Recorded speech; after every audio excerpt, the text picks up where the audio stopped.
success of one of the largest, most complex, most harrowing combat searches. I guess you would call it a search and rescue mission ever attempted by the military. Generally, when planes are knocked down in war, especially when you're fighting a strong group, an evil group, you can't really do this because you send in 200 men to pick up one, and it's something that's usually not attempted as much as you want to attempt. And bad things happen to that one or two. And in this case, we did two, and it might not have been attempted before, but we did. And we had great talent, but we got a little luck too, I would say. And we were helped by a lot of people, a lot of great people. And it was an honor to be involved with it. It's very historic. This is a rescue that's very historic. It'll go down in the books. Late Thursday night, an American F-15 fighter jet went down deep inside enemy territory in Iran while participating in Operation Epic Fury, where we're doing unbelievably well, well at a level that nobody's ever seen before. The entire country can be taken out in one night, and that night might be tomorrow night.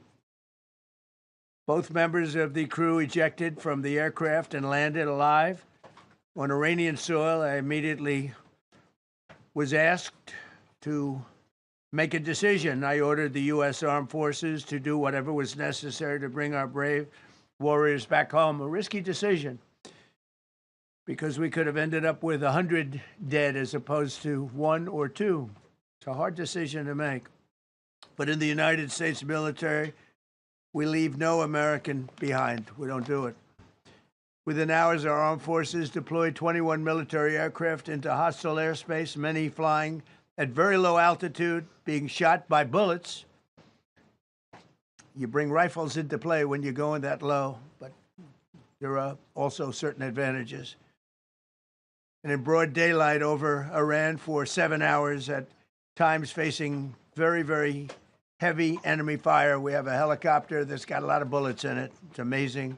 We just realized how good those weapons are. Those our machines are. Nobody has the equipment that we have, and nobody has the military that we have. Not even close. We're the most powerful military anywhere in the world by far. The flight crews and warfighters aboard those aircraft took extraordinary risks to rescue their fellow service members. This first wave of search and rescue forces successfully located the pilot of the F-15, and he was extracted from enemy territory by an HH-60 Jolly Green II helicopter.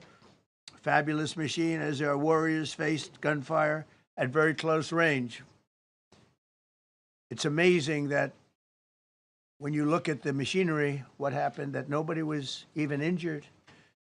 Meanwhile, the second crew member, a weapons system officer, highly respected colonel, had landed a significant distance away from the pilot. When you're going at those speeds, even if you go out 2 or 3 seconds later, it's miles and miles away because you're going fast. He was injured quite badly and stranded in an area teeming with terrorists from the Islamic Revolutionary Guard Corps rough group, as well as besieged militia and local authorities. Many, on top of everything else, they told the communities actually within inside of Iran, the people of Iran, they were given a tremendous incentive to find this pilot. Despite the peril, the officer followed his training and climbed into the treacherous mountain terrain and started climbing toward a higher altitude, something they were trained to do in order to evade capture. They want to always go as far away from the site of the shoot down. You want to go as far away because they all head right to that site. You want to be as far away as you can. And he was injured, and he was an amazing, amazing thing. He scaled cliff faces, bleeding rather profusely, treated his own wounds, and contacted American forces to transmit his location. They have a very sophisticated beeper-type apparatus that is on them at all times. And when they go out on these missions, they make sure they have lots of battery space and they're in good shape. And this one worked really well, amazingly, saved his life. We immediately mobilized a massive operation to retrieve him from the mountain holdout. And he kept going higher and higher. The mountain kept getting rougher and rougher and really very, very hard to find. The second rescue mission involved 155 aircraft, including 4 bombers, 64 fighters, 48 refueling tankers, 13 rescue aircraft, and more. We were bringing them all over, and a lot of it was subterfuge. We wanted to have them think he was in a different location because they had a vast military force out there. Thousands of people were looking.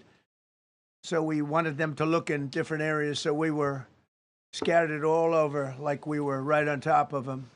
We had 7 different locations where they thought, and they were very confused. They said, well, wait a minute, they've got groups here, they've got groups there. It's an amazing thing. I was listening to these great people, these great generals. General Raisin Kane was amazing, and Pete Hegseth was amazing. But I listened to the whole thing. It was pretty amazing. So they had all these different sites where everybody thought he was located. We think we have him over there because they have 9 planes circling a little area that's 25 miles down the coast. So in a breathtaking show of skill and precision, lethality and force, America's military descended on the area, the real area, engaged the enemy, rescued the stranded officer, destroyed all threats, and exited Iranian territory while taking no casualties of any kind. The heroic F-15 weapon system officer had evaded capture on the ground in Iran for almost 48 hours. That's a long time when you're in tough shape and when you're bleeding. It's a long time. When we left, as you probably know, we had 2 large planes, pretty old planes that carried a lot. We needed a lot more equipment going in than coming out, obviously, because going in, we needed to be able to scale mountains. And we had a lot of equipment. But the sand was sandy, wet sand. So we thought there may be a problem taking off because of the weight of the plane. And then we also had all the men jumping back onto the planes. And they got pretty well bogged down. And we had a contingency plan, which was unbelievable, where lighter, faster aircraft came in. And they took them out. We blew up the old planes.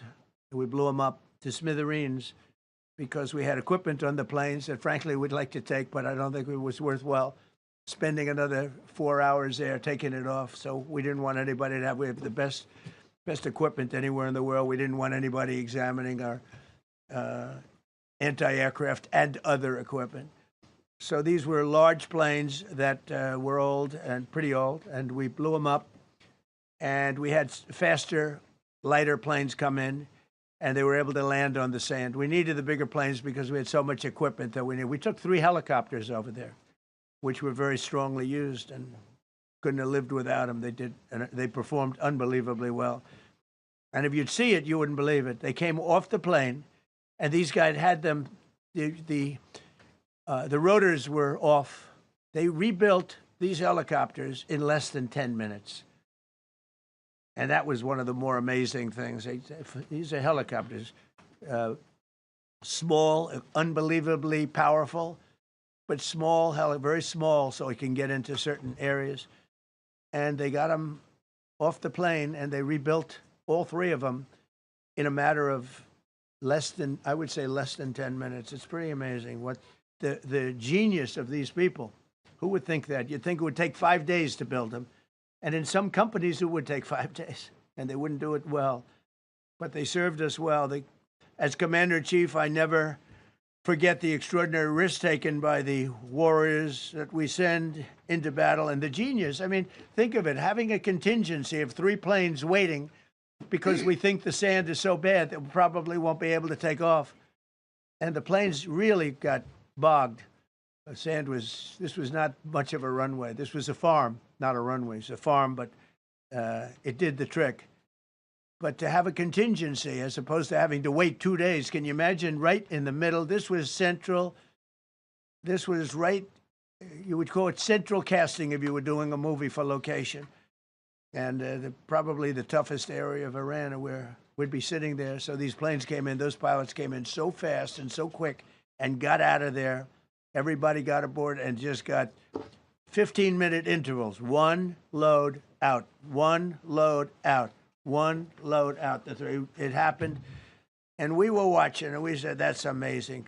In many ways, I was almost more impressed by the contingency that we had than the fact that, if we would have had a runway or decent soil, but it was an amazing thing. But we thank God for every single one of them and the talent. The genius is not even talent, it's genius. It's the whole ball game, every one of them. If you look at what we did with Maduro, we went into a military compound, a massive, with thousands and thousands of soldiers, and within a matter of minutes, and he lived behind iron doors. There were steel doors, broke them down so quickly. And within almost minutes, he was in the back of these planes. It was a similar group. Incredible. We have incredibly talented people. And if the time comes, we move heaven and earth to bring them home safely. We're going to bring our people home safely. I want to thank every member of the U.S. Armed Forces involved in these historic operations. They really were historic. It's just not something that's done. And you'd understand it. Not that they don't want to do it, but when you're going into areas, when you look at these helicopters, when you look at the amount of bullets and everything else that they took, when you go into these areas, you don't come out like we came out. God was watching us. I tell you, well, it was the Easter, we were in the Easter territory, I guess, but God was watching us. Amazing.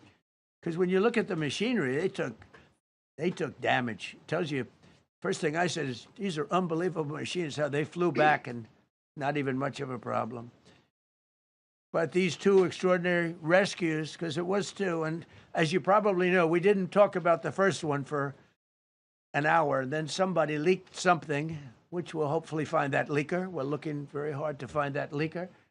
And talked about there's somebody missing. They basically said that we have one and there's somebody missing. Well, they didn't know there was somebody missing until this leaker gave the information. So whoever it was, we think we'll be able to find it out because we're going to go to the media company that released it, and we're going to say, national security, give it up or go to jail. And we know who, and you know who we're talking about, because some things you can't do. Because when they did that, all of a sudden, the entire country of Iran knew that there was a pilot that was somewhere on their land that was fighting for his life. And it also made it much more difficult for the pilots and for the people going in to search for him. All of a sudden, they know that there's somebody out there. They see all these planes coming in. It became a much more difficult operation because a leaker leaked that we have one, we've rescued one, but there's another one out there that we're trying to get. So actually, the country, Iran, put out a major notice, you all saw it, offering a very big award for anybody that captures the pilot. So in addition to a hostile, very talented, very good, very evil military, we had millions of people trying to get an award. So when you add that to it, but we have to find that leaker because that's a sick person. Probably didn't realize the extent of how bad it was. I can't imagine that the person did, but we're going to find out. It's national security, and the person that did the story will go to jail if he doesn't say, and that doesn't last long, and I think everybody would understand it. They put this mission at great risk. They put that man at great risk, and they put the hundreds of people that went in looking for him, because everyone now knows that we're going in.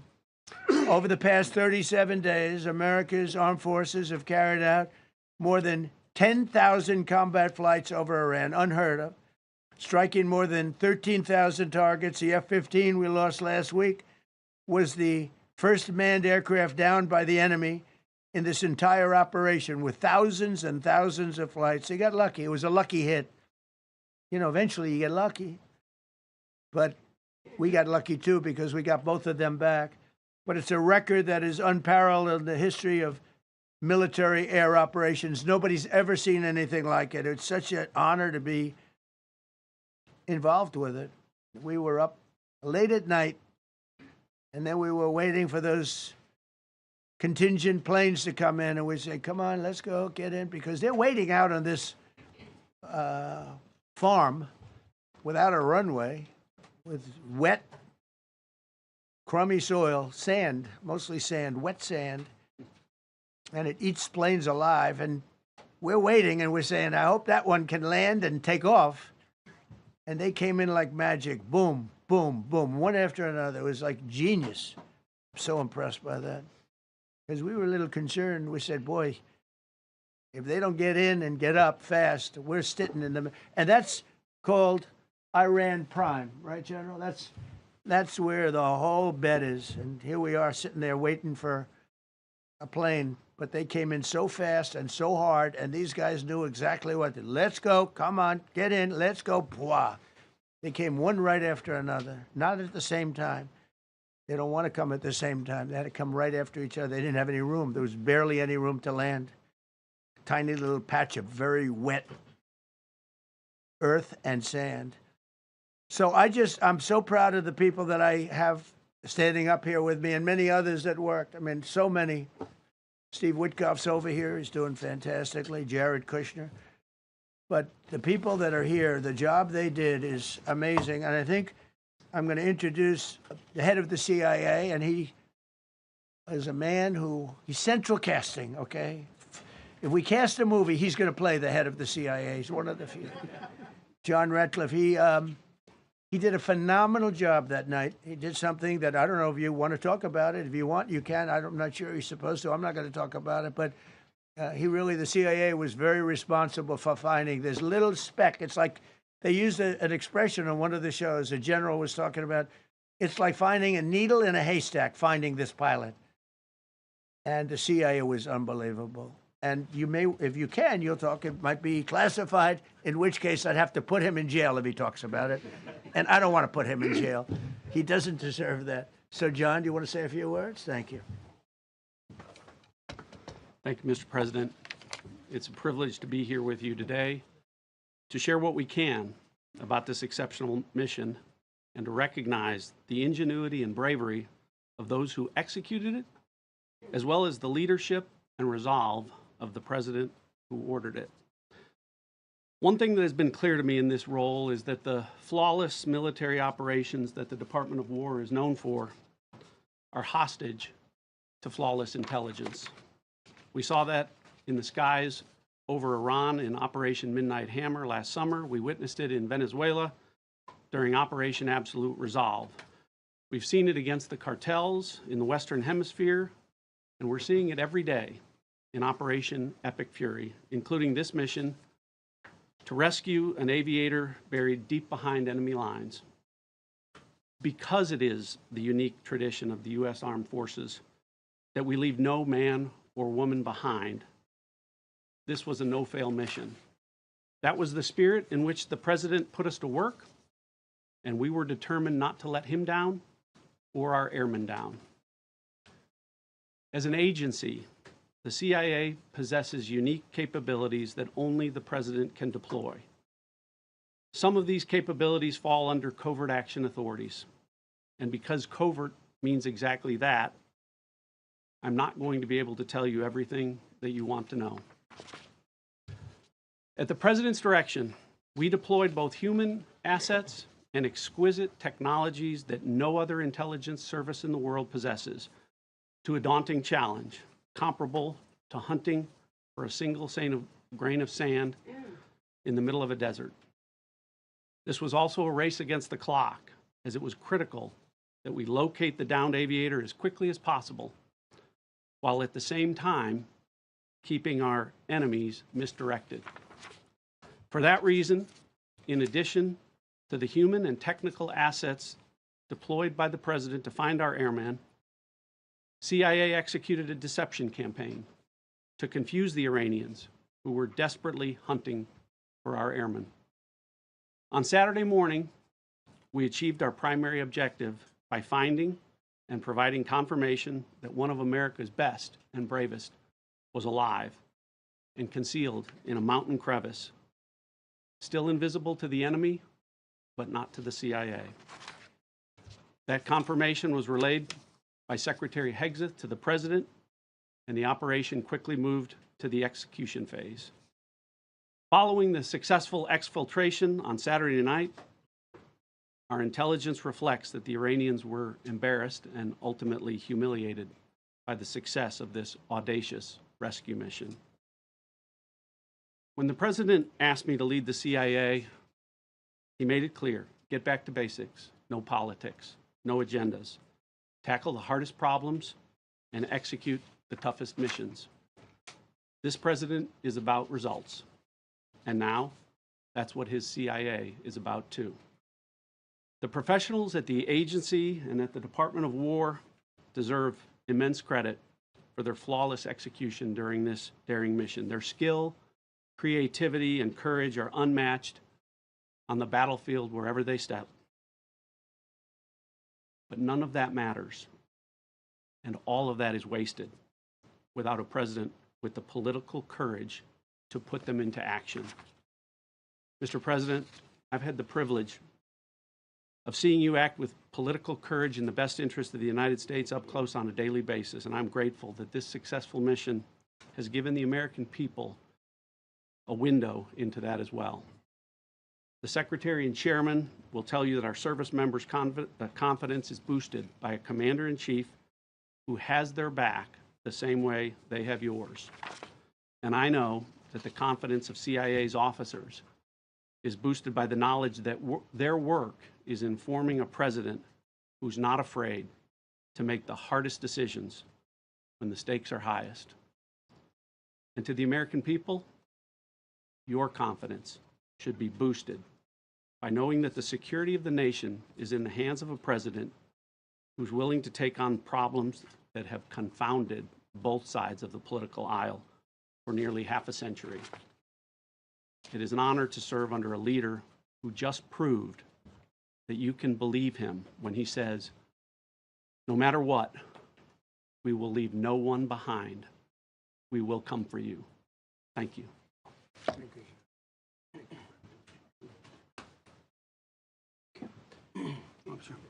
you. Well, John, thank you for the collaboration with the CIA as well. Incredible and ongoing partnership. Ladies and gentlemen, fellow Americans, and especially the brave warriors in our armed forces, over this Easter weekend, the United States military has once again proved why we possess the greatest fighting force the world has ever known. In two extraordinary combat search and rescue operations deep inside enemy territory in Iran, our warriors executed missions of breathtaking skill, courage, and precision. When our warriors are unleashed, as this president has allowed them to be, they are unstoppable. When American airmen were down behind enemy lines, our forces and our president did not hesitate. Special operators supported by elite air crews and intelligence professionals moved swiftly and decisively into treacherous mountain terrain under the constant threat of Iranian forces closing in. Ultimately, it was an impotent Iranian threat. And today, as the CIA director mentioned, Iran's military, and we know this, is embarrassed and humiliated, and they should be. Now, these are not routine operations. They were high-risk, high-stakes missions conducted in the heart of enemy territory. This was not just barely into Iran, this was deep into Iran, involving coordinated strikes to suppress threats, deception tactics to protect our teams, and full synchronization across air, ground, and special operations. The Iranians are still asking themselves right now, how did the Americans do this? One downed airman evaded capture for more than a day, scaling rugged ridges while hunted by the enemy. When he was finally able to activate his emergency transponder, his first message was simple, and it was powerful. He sent a message, God is good. In that moment of isolation and danger, his faith and fighting spirit shone through. You see, shot down on a Friday, Good Friday, hidden in a cave, a crevice, all of Saturday, and rescued on Sunday. Flown out of Iran as the sun was rising on Easter Sunday. A pilot reborn, all home and accounted for, a nation rejoicing. God is good. Despite incoming fire and unforgiving conditions, our troops brought every American home. No American lives were lost. We leave no man behind, and that is not luck. It's the result of unmatched training, superior technology, an unbreakable warrior ethos, and sheer American grit. Our special operators, pilots, and support crews performed with near perfection under fire, and they were lethal. Just ask any Iranian soldier who dared attempt to get anywhere near that pilot before or during that mission. Death from above. Our troops turned a potential tragedy into a resounding demonstration of American resolve and capability. That's what excellence in uniform looks like. But make no mistake about it, none of this would have been possible without the courageous leadership and ironclad determination of President Donald J. Trump. From the moment our airmen went down, President Trump made it clear we will leave no one behind. The first mission, the first of two, was an audacious daylight thunder run right up the middle. It was authorized in less than 2 hours from that pilot going down when we knew where he was. And it was authorized in the middle of the night, because anybody that's worked for this man knows he's up in the middle of the night. Authorized immediately, without hesitation, audaciously. The second mission, as soon as we knew where that pilot was, and John was certainly helpful in that, also executed immediately. You know, I looked up at my screen when the final mission was complete inside our SCIF, our secure facility. And we have a running VTC, a running coordination cell. And the top of it read 45 hours and 56 minutes. For 45 hours and 56 minutes, we held that call open for coordination. From the moment our pilots went down, our mission was unblinking. The call never dropped, the meeting never stopped, the planning never ceased. The president demanded rapid, decisive action. He backed our military with the full weight of his resolve, refusing to let enemy propaganda or tactical setbacks deter us. His leadership ensured that every lethal and non-lethal resource was brought to bear, that our forces had the authorities and the support they needed to succeed. When the president says he has the backs of our warfighters, he means it. And it means a great deal, and it's a big difference on the battlefield. President Trump understands that peace through strength is not a slogan. It is a doctrine that saves American lives. His unwavering commitment to rebuilding our military and restoring the warrior spirit has paid dividends in missions just like this one. Under his command, America projects power with confidence and brings our people home with victory. And that continues today, by the way. Per the president's direction, today will be the largest volume of strikes since day one of this operation. Tomorrow, even more than today.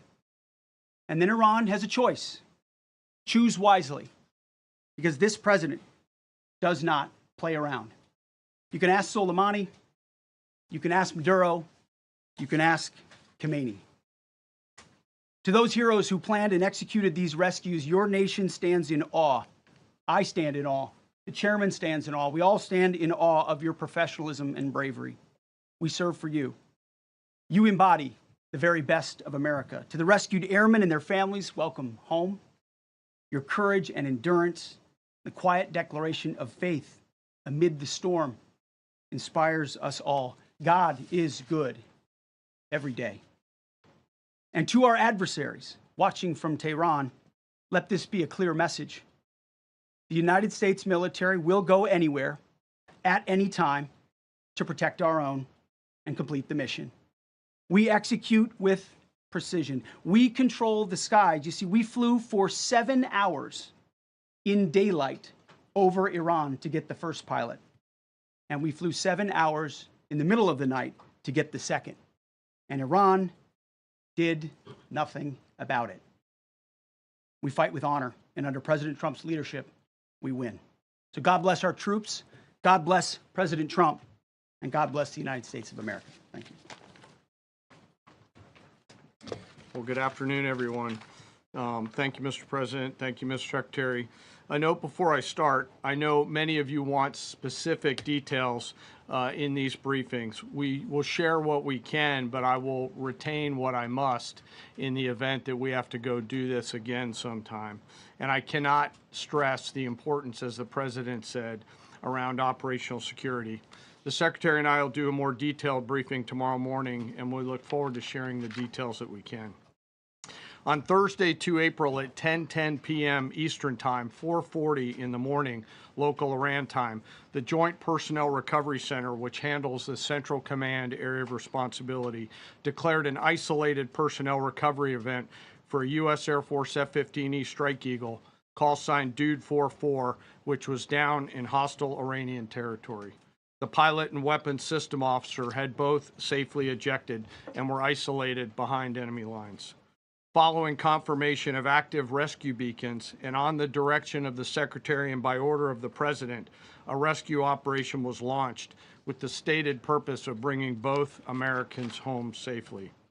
As the Secretary said, several hours later on the morning after positively locating the front seater, call sign Dude 44 Alpha, and aware of an aggressive ongoing search by the enemy, a U.S. Central Command plan was approved by the Secretary and the President.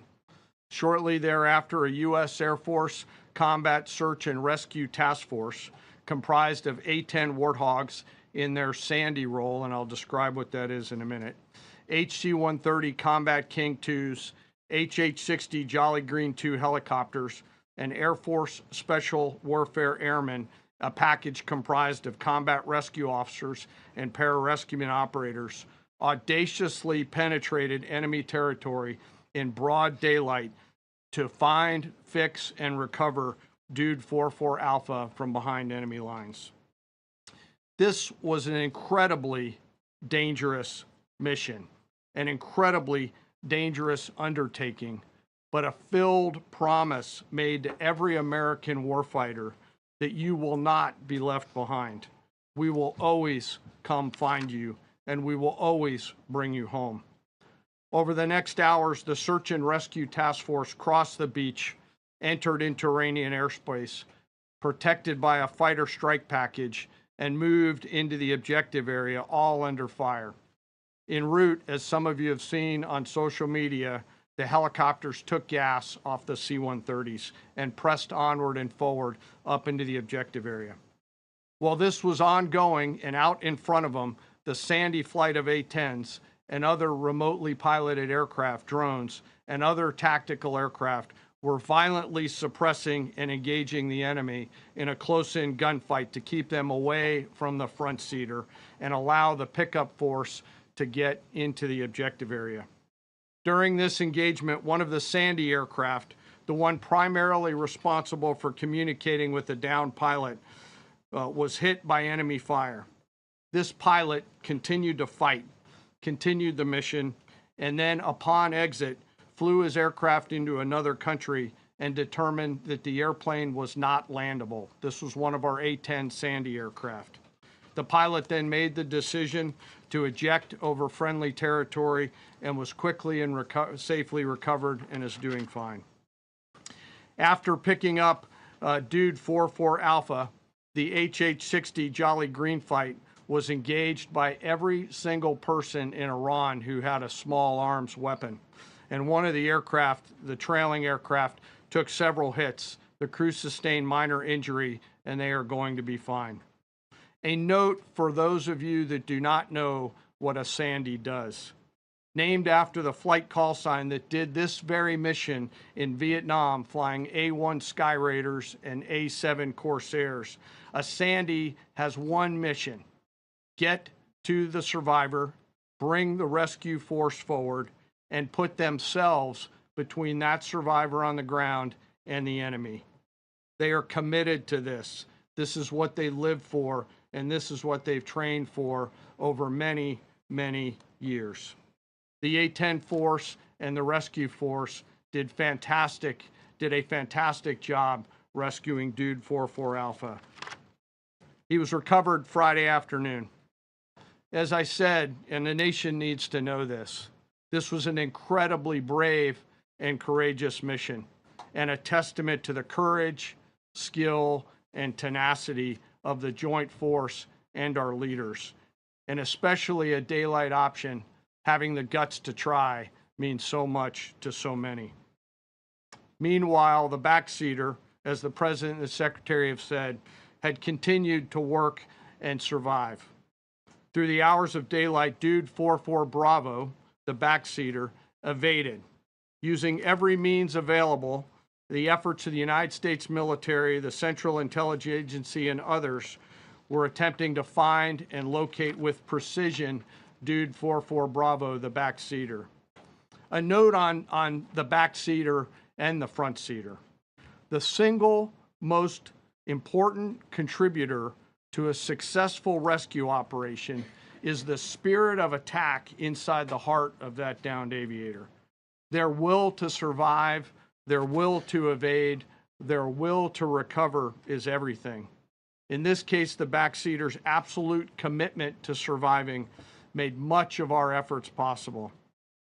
On Saturday, 4 April, after establishing positive communications with the backseater, we learned, as the President said, that he was injured and actively evading enemy forces. And thanks to our interagency partners, we were able to get eyes on his location and positively ID him. Throughout this entire time, the enemy force continued to search for 44 Bravo, and the Joint Force continued to strike them over and over and over again. Fighting off marginal weather in Iran and the enemy's search for a second time on Saturday, at the recommendation of the CENTCOM commander and at the approval of the Secretary and the President, we launched a rescue task force to recover Dude 44 Bravo. Again, this came to the President and the Secretary for approval, this time with a much larger force package based on the time that the enemy had to prepare to find 44 Bravo.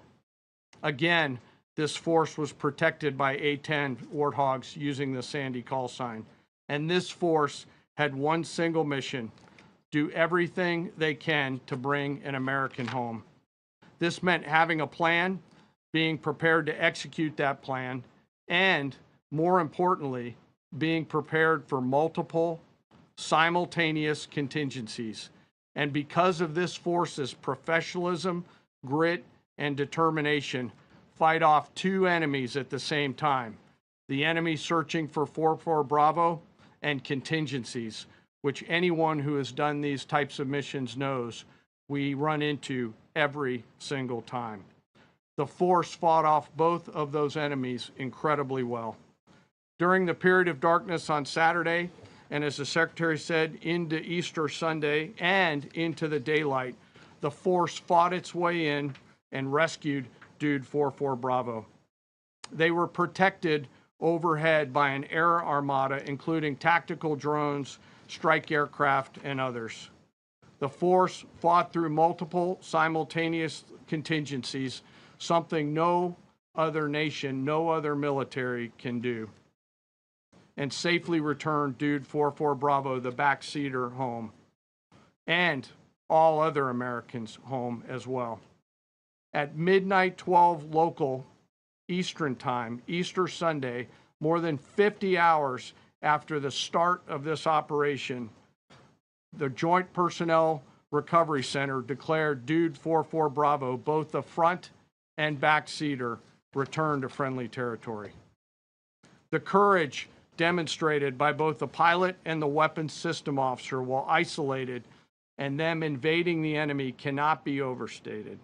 Their grit and warfighting tenacity is a direct result of the absolute trust they have in our rescue forces, their training, and their will to survive and return. They always knew that we would be ordered to go get them, and they always knew that we would be coming to get them. These two operations reflect our nation's most sacred obligation to our military service members. We leave no one behind, bless you. It also perfectly captures the first truth of our special operations forces. that people are more important than hardware. That is the standard we live by, and the rescue forces that execute these missions operate under a clear motto: these things we do that others may live. Their actions were a direct embodiment of that commitment to others, and I could not be more proud of each and every one of them today. As the Secretary said to our enemies, this operation serves as a clear reminder of the capability and will of America's joint force. The United States of America will recover our warfighters anywhere in the world, under any conditions, when we want to. We will always bring overwhelming skill and firepower.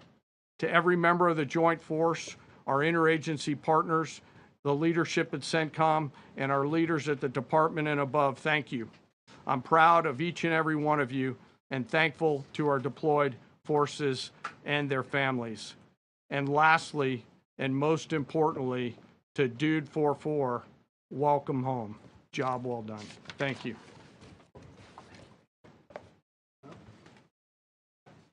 Pretty amazing, pretty amazing.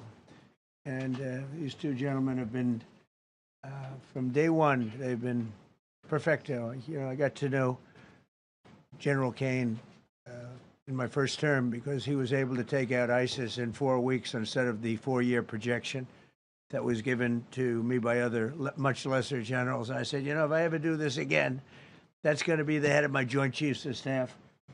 And we worked it that way, didn't we? It's amazing. He took out ISIS. We defeated ISIS in 4 weeks.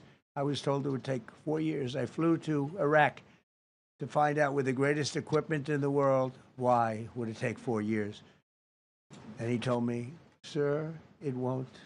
It'll take 4 weeks and you'll have time left over. And that's exactly what happened. So he's great. And Pete, all I can say is that he was treated very unfairly. And now those same people that treated him unfairly, that fought against him, they called me up saying, what a great choice he was. They said, well, what happened during his nomination? What happened to you? I'm telling you, people that were not for him, senators, friends of mine, sir, I don't think you're doing the right thing. Now they're calling me up. What a choice. These two guys are fantastic. And John Ratcliffe was incredible. It was actually their genius that called us from, he was 40 miles away. And he said, you know, we're seeing something moving up in the mountain. This is at night. And they kept the camera on him for 45 minutes. He wasn't moving. And they said, you know, probably wrong, but we're seeing something moving. This is a vast mountain, vast, thick, with bushes, trees. He said, we see something moving 40 miles away. It was the head of a human being, I'm telling you, it's moving. And then all of a sudden, 45 minutes later, he moved a lot. Stood up, and they said, we have him. And that was really the beginning of something incredible. We had an idea where he was, but not specifically, and it's a big mountain. So I want to thank the CIA, too. I don't think they get enough credit for the great job they've done. Yes, please. Thank you very much, Mr. President, for this great opportunity. Country, it has super army. You make a difference, Mr. President. Thank you for your greatest leadership. Thank you. I have 2 quick questions, Mr. President. What was your reaction when you learned that Kurdistan region had resumed exporting oil to the international market with your support as United States of America? Well, I expected that. We've gotten along with the Kurds for a long time, so I expected that. Another question, what would be your reaction if the Iranian people rise up against their regime during a ceasefire, Mr. President? Well, they should do it, but again, the consequences are great. I mean, they were told, if you protest, you will be shot immediately. You saw what happened to the young wrestler. He was a great champion, by the way. He was a great wrestler, one of the top in the world. And he and his 2 friends were hung. And all they did was say a little bit about liberty. They wanted liberty, and they were violently executed. But the number is up to probably 45,000 people were killed. So You know, when somebody stays in a house, when they know if they walk out of the house to protest, they'll be immediately shot and killed. And they issued that, you know, that was publicly issued. It's not a secret. That's why so many people say, oh, well, why are you doing this way? We can't let Iran have a nuclear weapon. You know, we got regime change. We do. We're dealing with a much different regime than before. We're dealing with different people. They're smarter.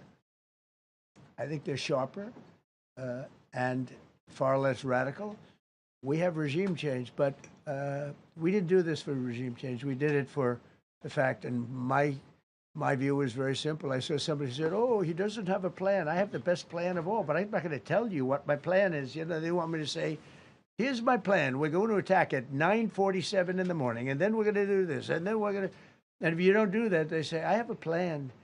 These people know what the plan is. Everybody here knows what the plan is, but it's very unfair to say, we don't, because I don't mind being insulted. I've been insulted for many years by the fake news, but you can't. It's so bad for the people that are so pro. You just saw two great, and John Ratcliffe, three unbelievable people. They have a plan. Every single thing has been thought out by all of us. But I can't reveal the plan to the media. So, you know, but we're just thrilled by the success of this operation. Yes, please. Thank you, Mr. President.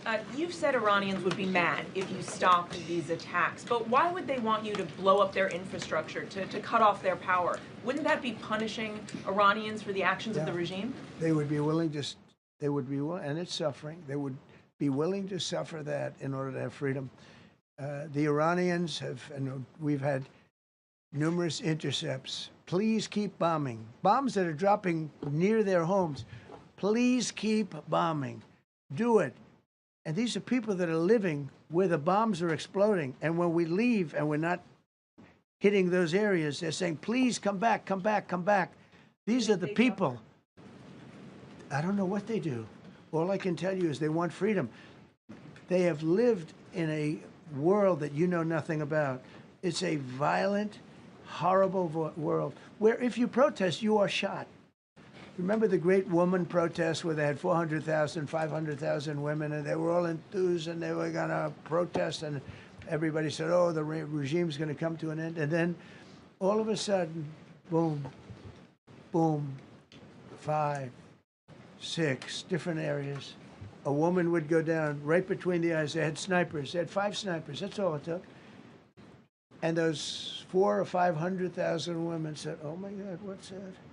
Oh, look over there, what's that? A woman shot right between the eyes. And after 5 or 6 of them go down, then you start hearing the purr through the vast number of people. And then they said, oh my God, who would do that? And they're incredible people, but they've lived so horribly. They've lived so horribly. You know, Iran was a great country if you go back 25 years ago or so. The Persian people, they're incredible, smart, brilliant, actually. And I know so many. I know coming from New York, originally, I know so many people from Iran. They're incredible people, incredible energy, and very, very brilliant people. But when you're standing in a group and protesting and you have a woman, in the case of the woman, remember the Great Woman March, everybody was saying, oh, this is the end of the country. And then snipers selectively picked. Every single one was shot right between the eyes from a long distance. They were on top of buildings. Nobody even knew where they were, where they're coming from. This wasn't like a machine gun, which is also very bad. They've done that too. They did that recently. This was snipers sitting on the top of buildings, aiming and hitting women. And when they see people go down, and all of a sudden there's a riot in the reverse direction, and they never came out again. And a lot of the news doesn't talk about that. They talk about, oh, women's rights. You want to see women's rights? You're not going to see it there. It's amazing when I see some of the stupid people like, you know, AOC plus 3, all that group. They talk about, oh, freedom for Iran. They don't tell you the real facts. Women, men, gays. How about gays for Iran? They kill the gays. They throw them off buildings. So I wonder what's going on. I can only say this. They want us to keep bombing, even if it jeopardizes, because their life is in much greater danger. They want freedom for Iran, but it's very hard for them to protest. I actually tell them, I said, don't go out. I fully understand. Nobody in this room would go out. I don't think there's any, because frankly, it's not a question of bravery. We're all brave, right? You're brave, I'm brave, we're all brave. But we're also intelligent. If you have people shooting at you, expert shots with the best rifles you can get, and hitting you right between the eyes every single time, and you're looking here and you're seeing and you're looking here, you're out of there. I don't care who it is. Please. Mark Meredith, Fox News. I know that. Oh, thank you. How would I know that? Go ahead. America's watching. No. Good job. Can we go back to the weekend? First off, was everyone on board with the operation, or were there people that were trying to talk you out of going through with the operation this weekend? Not everybody was on board. Somebody else within No, your- there was military people, very professional, that preferred not doing it. These two were totally on board, which was very important. If they weren't, it would have had a little difficulty. But no, there were military people that said, you just don't do this. You don't go into the heart of a very powerful military. You know, this is, hey, you have countries and countries. You have some countries where military is not their strong suit. This whole thing is militarized like nobody's ever seen before. Half the people are wearing uniforms. And we had people within the military. Usually it's not done. That's one of the reasons. You know, I was surprised. Somebody said it's the only time it's ever been done. I said, that's not possible. But it is possible because you're going into hundreds of thousands of soldiers along the path. I mean, look at some of the helicopters, how they got hit. So, yeah, there were people within the military that said it's a wise. And don't forget, how many men did you send altogether, approximately, for the operation? I'd love to keep that a secret. Okay, well, but I will tell you, the number, I'll keep it a secret, but it was hundreds. And hundreds of these people, it's pretty good. Is he central casting? But hundreds of people went into this journey. Hundreds of people could have been killed. Forget about the equipment, a lot of equipment, nobody cares. Hundreds of people could have been killed. So we had people that were within the military that said this is not a wise, and I understood that, but I decided to do it. Was there a point that that you were thinking there's too much on the line, and somebody was saying maybe we abort this now and wait? I mean, given the resource, like the general said, it seemed like there was so much on the line here. You must have been thinking, Well, this could have completely changed. So the next the 3 first years. one, which was in many ways as dangerous as the second, I guess it gets, because we're flying over daylight. You know, we're the best at the world at night. We have goggles that nobody, we have goggles, I've tried them, they're unbelievable. I see better with the goggles at night than I see without them during daylight. I mean, daylight today, we have a beautiful day. You see just as well with goggles. In many ways, it's enhanced. So we have the best in the world. So it's much safer for us to do it at night, whereas other people, no other country has that capability. They don't have that particular piece of equipment like we do. But when I was told flying and in daylight, I think we flew 7 hours over Iran, and that's a long time, over unbelievably hostile territory where they have nothing but weapons. We took out their anti-aircraft, which is great. We took out their radar, which is great. We took out a lot, but they still have, you know, what hit this one was a handheld shoulder missile, heat-seeking missile. So it's not like, you know, they're totally whatever. But, and they have probably a little luck, because you got to get lucky. But they shot it, and it got sucked in right by the engine. But these guys were out of there. They were great. Their timing was great. But no, I was told that this is a very dangerous mission. I understand. They didn't say it's a foolish mission. They said, you know, we're going to be sacrificing hundreds of people do this. This is, I mean, you have tankers that are flying over this area so that because the flight was so long, they had to refuel. It's a very dangerous mission. I just felt it was worth it. If you would have told me that we would have been successful, gotten both, and nobody was even essentially injured, I would have said that would be impossible. Yeah, please. Mr. President, thank you very much. Thank you, sir. I'll come back to you. Okay, thank you. Given that you are now dealing, you say, with a more reasonable, less extreme leadership in Iran, what does that mean for the protesters, for the human rights movement in that country after this conflict? Well, I What's think your positive. expectation? Yeah, if they assume control, if we do something and they assume control, I think it's very positive, a big step. I don't think you'd see the radicalization that you have seen in the last. Look what happened. I mean, women are being executed because they're not properly clothed, they say. They're not properly clothed, and they execute the women. They shoot them right on the street. No, you have a much different group of people. Now, I'm not saying we are dealing with them. Essentially, they have till 8 o'clock tomorrow night, Eastern time. But we are dealing with them. I think it's going well. Mr. Witkoff is here, and JD's involved in the dealing. Mr. Witkoff is sitting right here, and I think it's going fine, but we'll have to see. You have to understand, we've been dealing with these people for 47 years. I'm standing here with a much more powerful Iran as of a month ago, not anymore. Right now, they are decapitated. But I'm standing here a month ago with a much more powerful Iran than it was at any point during 47 years. This should have been handled by 7 presidents, a lot of presidents. And those presidents are saying now, every one of them to their friends, we should have done this a long time ago. So it's not something I like doing. It's very dangerous, and we're getting them at the height of their strength. If I didn't terminate the Barack Hussein Obama Iran nuclear deal, they would have had don't forget, that was a path to a nuclear weapon. Remember this. He chose Iran over Israel, pure and simple.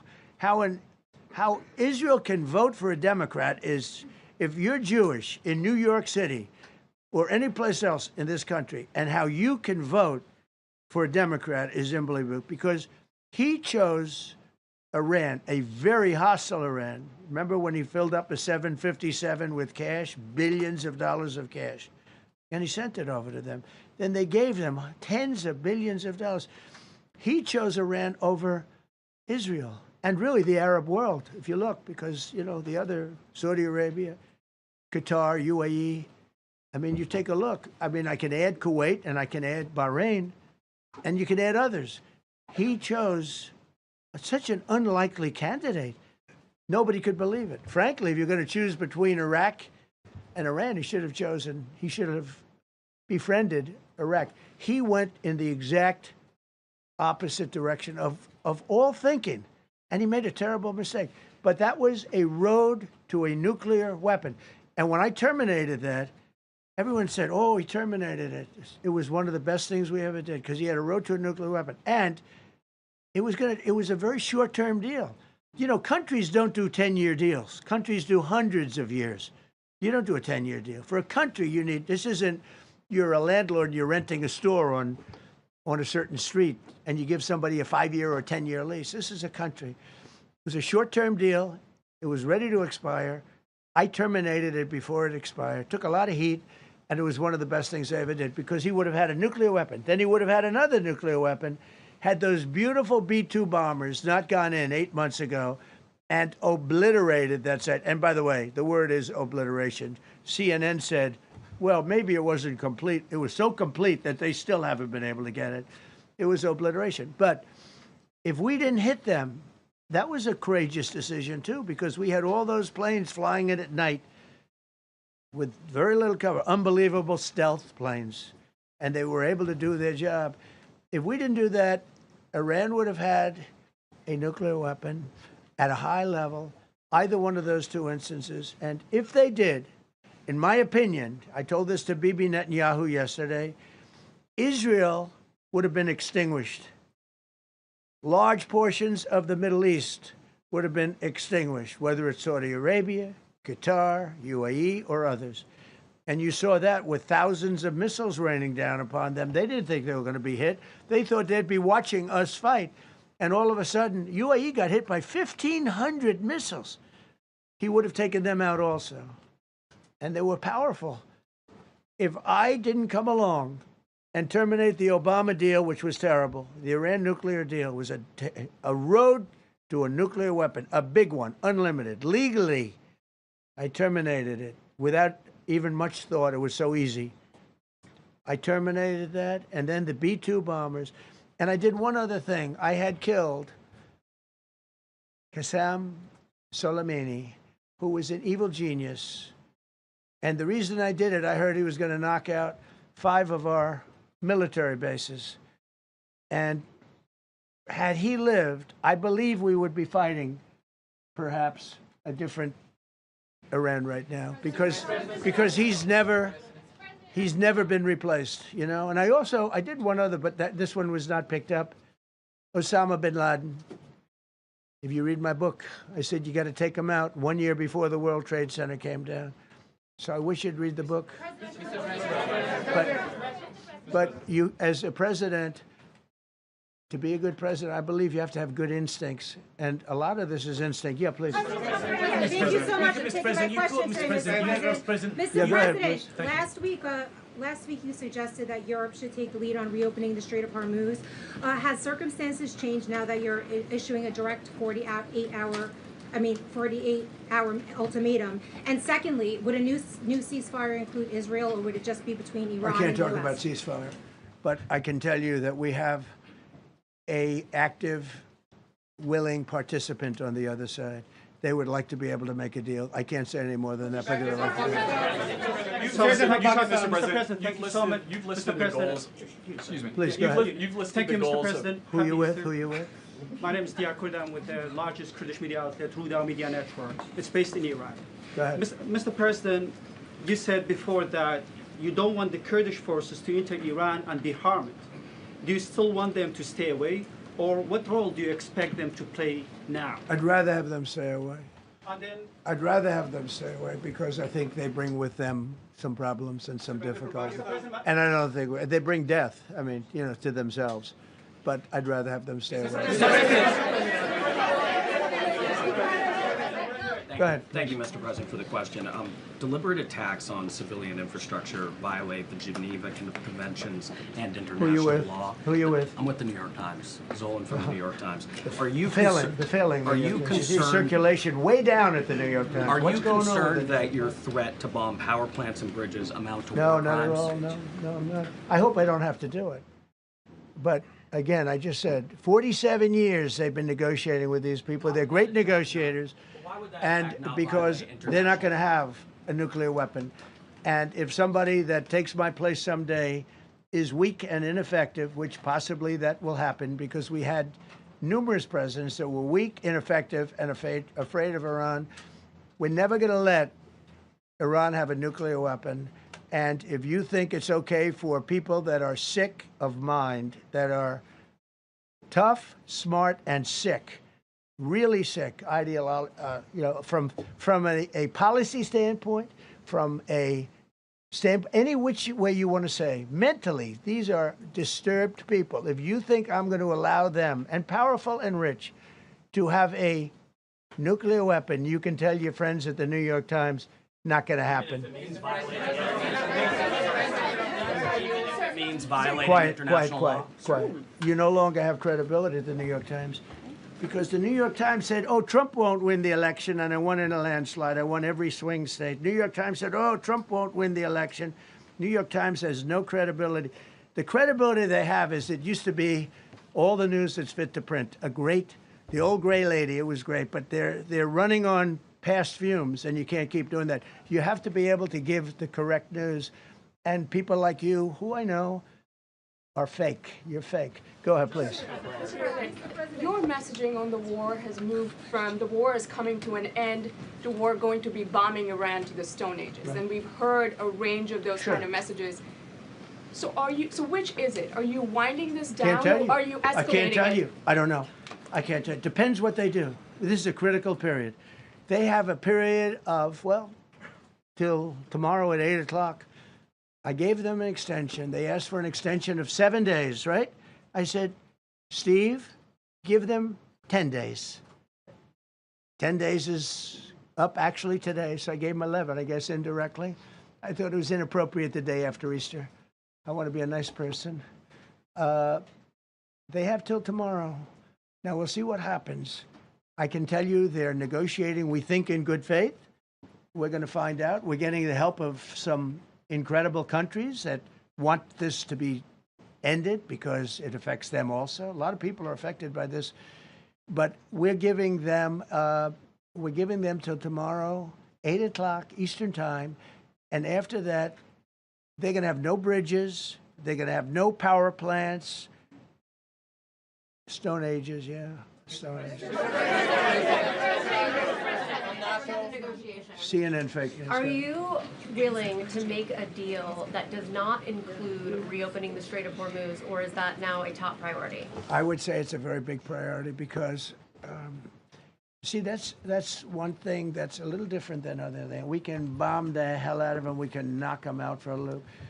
But to close the strait, all you need is one terrorist that somehow has a truck loaded with, because you can carry them in trucks, large trucks, a water mine, drop them in the water, and now you tell people that own ships that cost $1 billion to don't worry about the mine. You can do that even just by saying we put mines in the water. So it's not like the rest. We can knock out their military. We already have.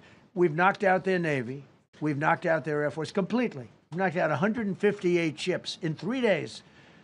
We've knocked out even their mine droppers. They don't have any mine droppers anymore, but they put them on other boats, and they could drop them. I'm not even sure they have any mines there, by the way. I'm not sure. I'm personally, they say there might be 8. I don't know. I think there might be none because they're very good bullshit artists. That's why for 47 years they've been bullshitting other presidents, and they haven't done the job. And people are living in hell. You live in that country, they're living in hell. No, I think that 47 years of this stuff is long enough. They're at the weakest point they've ever been. They have no Navy, they have no Air Force, they have no anti-aircraft weaponry, they have no radar, they have no communication. In fact, the biggest problem we have in our negotiation is that they can't communicate.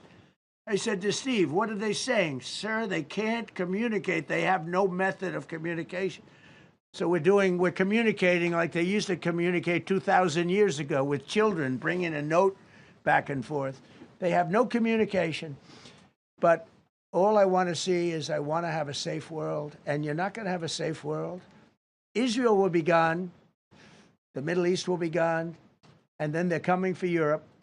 And I have to tell you, I'm very disappointed in NATO, very. I think that NATO, I think it's a mark on NATO that will never disappear in my mind. You know, they're coming to see me on Wednesday. They're going to say, oh, we'll do this, we'll do that.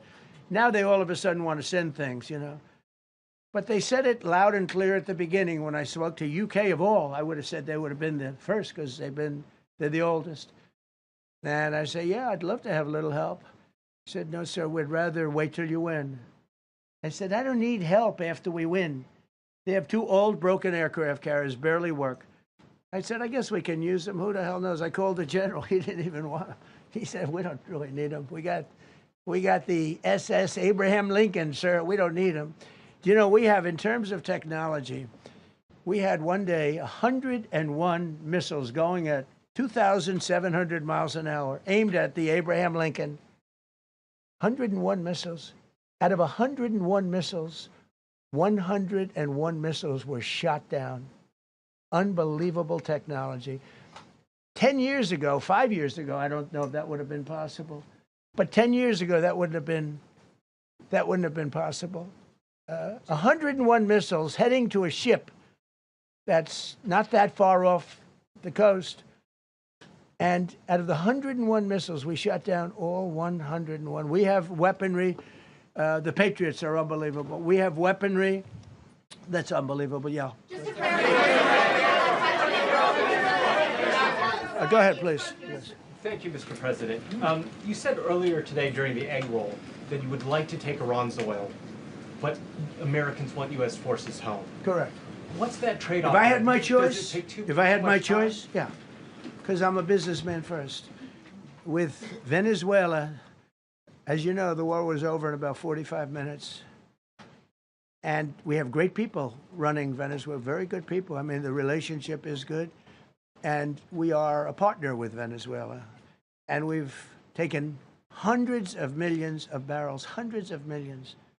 Over 100 million barrels already is in Houston, refined and out. And paid for that war many, many times over, many times over. You know, the old days, to the victim. Okay, you know that. To the winner belong the spoils.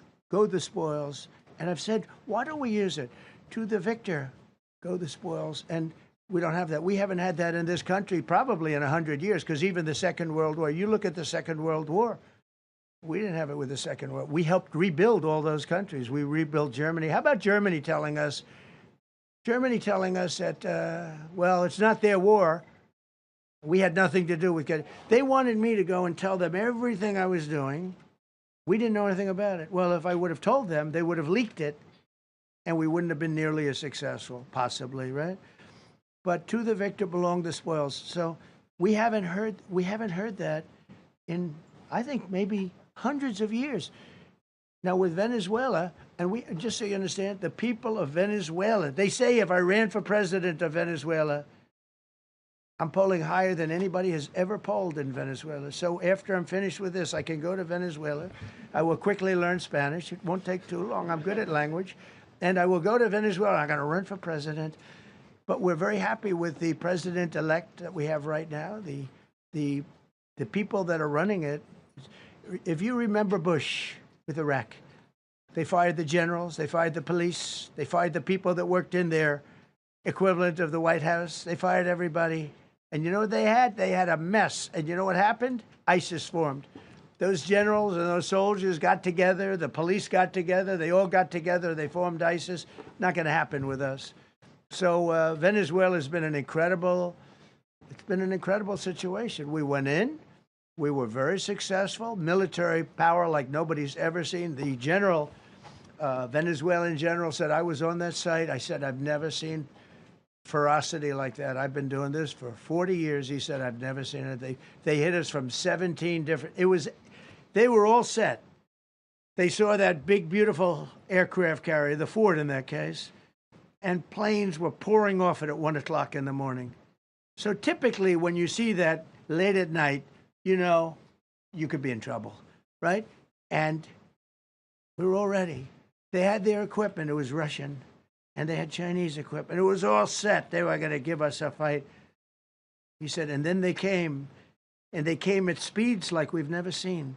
And they came at 17 different angles. The general and his people, that was a lot of angles. They hit him from every angle. He said, we knew it was over in 3 minutes. We were waiting for them. Their equipment didn't work. And there's a reason it didn't work. Someday we'll explain that to people. They pressed the button, nothing happened. They pressed it again and again, nothing happened. And he said, we knew this whole thing was over in 3 minutes. We've never seen any, he used the word ferocity. The ferocity of these planes from 17 different angles, and it was over. They went inside. And remember, that was on a military base with thousands of soldiers. And those soldiers looked and they said, get the hell out of here. Thousands. We didn't have thousands. We had like 200 people. So we have a great military. And I'll tell you what, somehow this rescue captured the world's attention, more so than normally. You're talking about 2 people. But this rescue captured the world's attention. But we did it in Venezuela. That was amazing. And now we have a very bad man in prison and going to trial. I mean, he released, aside from the drugs, which he was terrible, Maduro released hundreds of thousands of people from jails into our country. Drug dealers, murderers, the worst people in the world were released into our country because we had a stupid president who probably didn't know. And we had a border czar who never went to the border and never once called our great Border Patrol agents, right? Not once, Kamala. She never called the Border Patrol.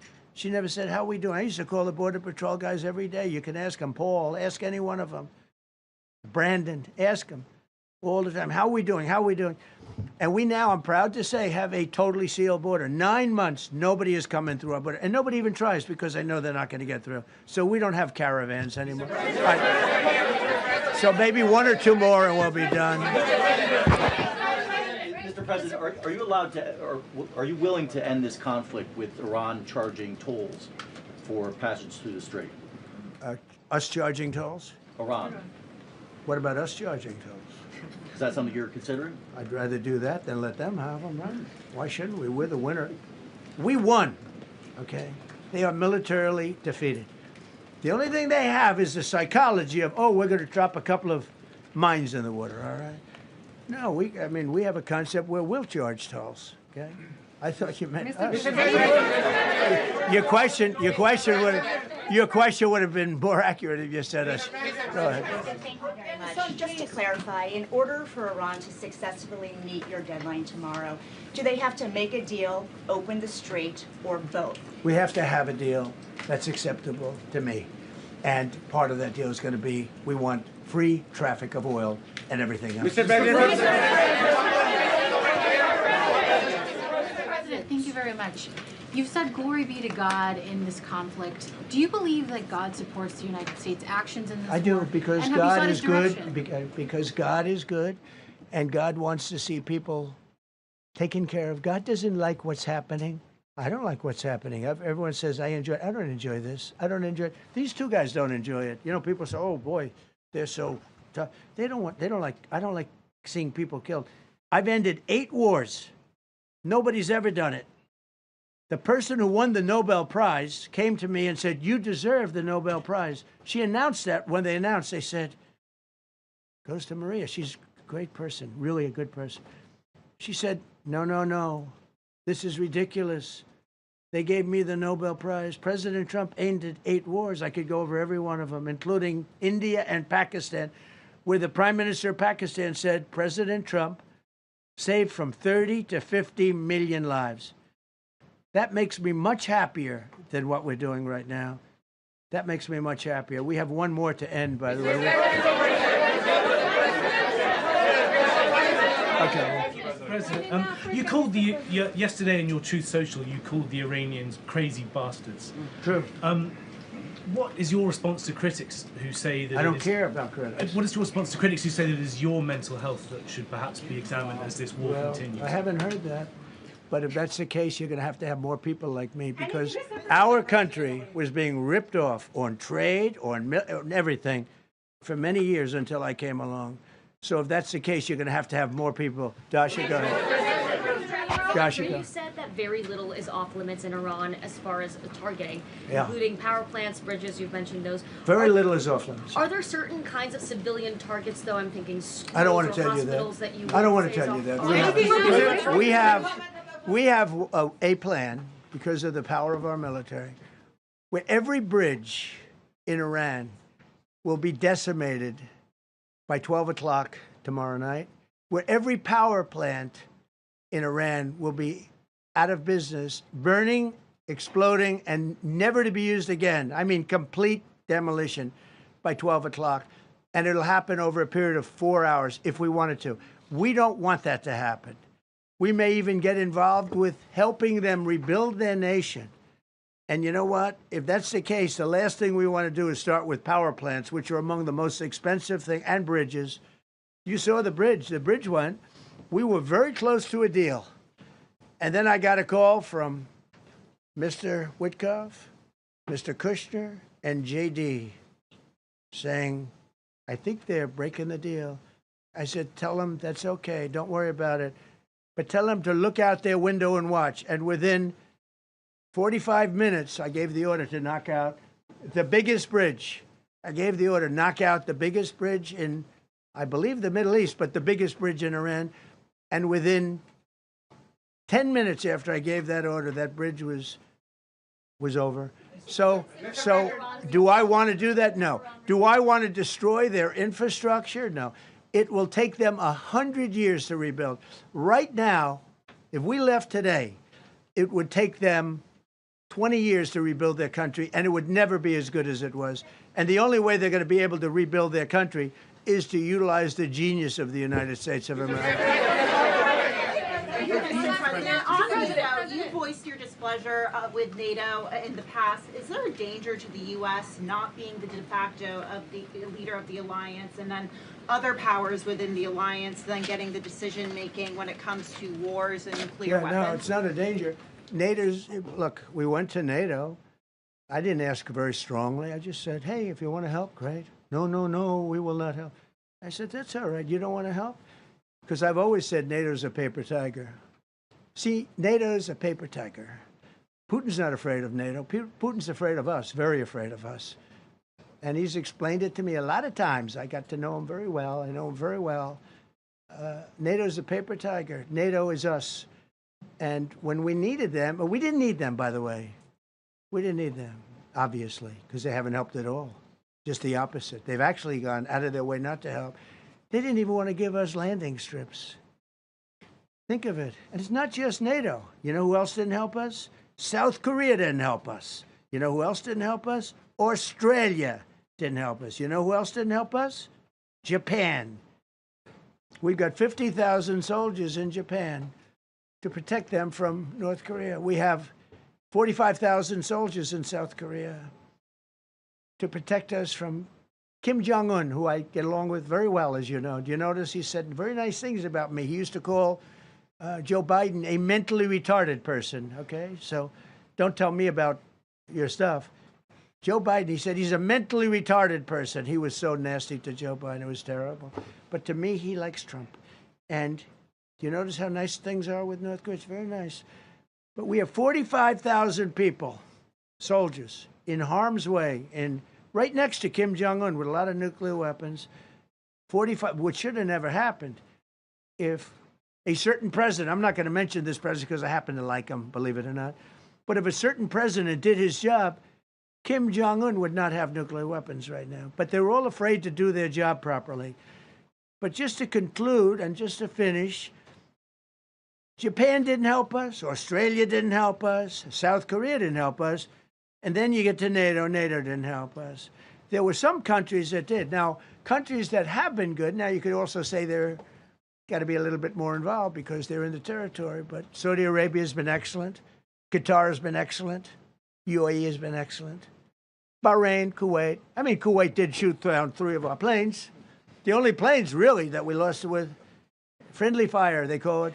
I call it unfriendly fire. They unfortunately didn't know how to use our great Patriots. The pilot said, "What kind of a missile's coming at us?" Patriot. Boom, they got out. Because they know a Patriot never misses. So they had beautiful Patriots. There were planes heading in their direction. Unfortunately, they decided to shoot those planes. They were our planes. So, NATO is a paper tiger. Now, he's coming to see me on Wednesday, as you know. He's a wonderful guy. Secretary General is great.